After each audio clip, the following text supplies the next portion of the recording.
Hit TV YouTube channels లో మీ వ్యాపార ప్రకటనలకు మరియు ప్రమోషనల్ ఇంటర్వ్యూస్ కోసం వెంటనే సంప్రదించండి.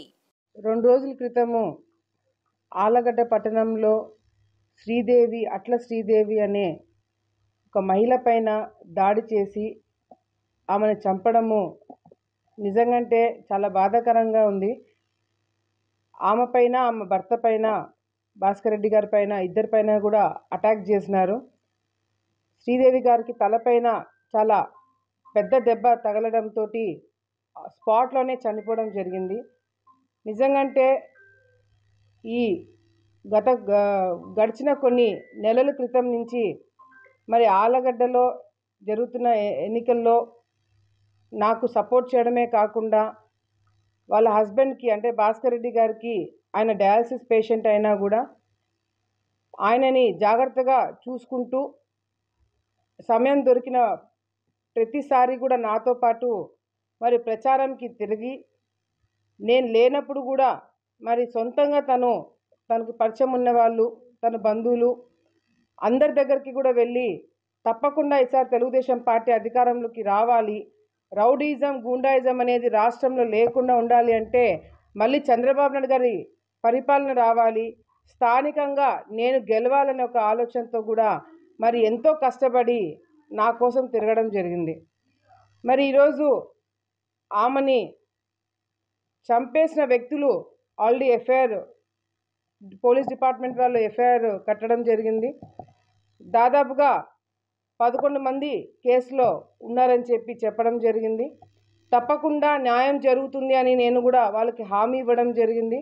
ఎందుకంటే ఒక్కసారి తెలుగుదేశం పార్టీ కండవా వేసుకొని తెలుగుదేశం పార్టీ కోసం కష్టపడిన వాళ్ళు ఎవరికి కూడా అన్యాయం జరగదు అని మరి లోకేష్ అన్న గారు కావచ్చు, చంద్రబాబు నాయుడు గారు కావచ్చు హామీ ఇవ్వడం జరిగింది. పోలీస్ డిపార్ట్మెంట్ వాళ్ళ డ్యూటీ వాళ్ళు కరెక్ట్గా చేయాలి, చేసేలాగా ఈ ప్రభుత్వము చేస్తుందని చెప్పి కూడా మరి వాళ్ళకు కూడా నేను తెలియజేసుకుంటున్నాను. ఎందుకంటే అందరూ గత ప్రభుత్వంలో వచ్చిన పోలీస్ డిపార్ట్మెంట్లో ఉన్న వాళ్ళందరూ కూడా ఇప్పుడు ఆళ్ళగడ్డలో గత ప్రభుత్వంలో వేసుకున్న వాళ్ళు ఉన్నారు కాబట్టి మరి వాళ్ళ మీద ఇంకా ప్రేమాభిమానాలు చూపిస్తున్నారో అనే ఒక చిన్న డౌట్ అనేది అందరికి కూడా ఉంది. కానీ చంద్రబాబు నాయుడు గారు, లోకేష్ అన్న గారు మాత్రము ఇటువంటివి ఏ పార్టీలకు అతీతంగా ఎవరు చేసినా అది సొంత పార్టీ వాళ్ళైనా సరే క్షమించేది లేదని చాలా స్పష్టంగా ఎప్పుడు కూడా చెప్పడం జరుగుతుంది. మేము కూడా ఆలగడ్డ ఎమ్మెల్యేగా నేను ఆ కుటుంబానికి అండగా ఉండడమే కాకుండా అన్ని విధాలుగా వాళ్ళకి న్యాయం చేస్తానని చెప్పి కూడా ఈ సందర్భంగా కుటుంబ సభ్యులకి చెప్తూ, ఆడవాళ్ళ మీద రాయలసీమ ప్రాంతంలో మామూలుగా ఆడవాళ్ళ జోలికి రారు, పిల్లల జోలికి రారు అంటారు. కానీ ఈరోజు రాయలసీమలో ఆడవాళ్ళని హత్య చేసేంత స్థాయికి ఈరోజు దిగజారినారంటే నిజంగానే చాలా విచిత్రంగా అనిపిస్తుంది. ఇటువంటి రౌడీయిజం గూండాయిజం చేసి ఇటువంటి కార్యక్రమాలు చేసి ఆలగడ్డలో భయభ్రాంతులు గురి చేయాలని చెప్పి మీరు చూస్తే మాత్రము ఆలగడ్డ ఎమ్మెల్యేగా చూస్తూ కూర్చోనని చెప్పి కూడా సందర్భంగా వాళ్ళందరూ కూడా హెచ్చరిస్తున్నాము.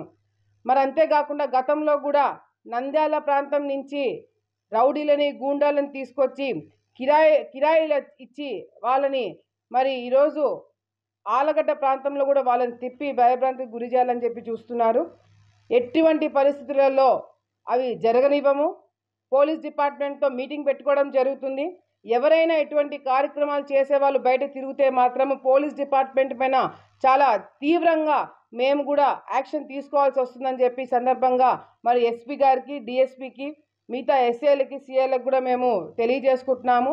మీరు ప్రభుత్వానికి చెడ్డ పేరు తీసుకొచ్చే కార్యక్రమాలు ఏది చేసినా కూడా మేము ఊరుకోమని చెప్పి కూడా డిపార్ట్మెంట్ వాళ్ళకి తెలియజేసుకుంటూ ఇటువంటి సంఘటనలు మళ్ళీ జరగకుండా అన్ని విధాలుగా కూడా మేము చూసుకుంటామని చెప్పి ప్రజలందరూ కూడా తెలియజేసుకుంటూ, ఎవరు కూడా ఆలగడ్డ ప్రాంతంలో ఈ విధంగా హత్యలు చేసుకుంటూ పోతే భయభ్రాంతులు గురవుతారని చెప్పి కొంతమంది వ్యక్తులు అనుకుంటున్నారు.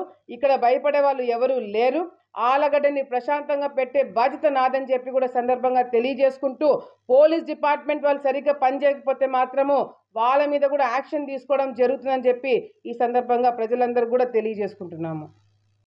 కానీ వాళ్ళ బాధలో చెప్పారు. ఎందుకంటే ఎవరైతే ఆ ఎఫ్ఐఆర్లో కంప్లైంట్ ఇచ్చిన వ్యక్తులలో ఎవరో ఒక హుసేన్ రెడ్డి అనే వాడు ఎవడైతే ఉన్నాడో వాడు ఇంకా కుటుంబ సభ్యులను రెచ్చగొడుతూ ఇంటి చుట్టే తిరుగుతూ 302 అంటే మర్డర్ కేసు పెట్టిన తర్వాత కూడా వాడు అక్కడక్కడే తిరుగుతూ వాళ్ళని భయభ్రాంతులకు గురి చేస్తున్నారని చెప్పి వాళ్ళ బాధలో పోలీస్ డిపార్ట్మెంట్ ఎటువంటి యాక్షన్ తీసుకోవట్లేదని ఒక భావనలో ఆ మాట చెప్పడం జరిగింది. వాళ్ళతో కూడా నేను మాట్లాడడం జరుగుతుంది. ధర్నాలు కూర్చోవాల్సిన అవసరం లేదు. చంద్రబాబు నాయుడు గారి ప్రభుత్వము ఎవరైతే అన్యాయం చేస్తారో వాళ్ళని కఠినంగా శిక్షించే ప్రభుత్వం ఈ ప్రభుత్వం కాబట్టి తప్పకుండా వాళ్ళకి న్యాయం జరిగేలాగా మేము చూసుకుంటామని చెప్పి వాళ్ళని కూడా కన్విన్స్ చేయడం జరుగుతుంది.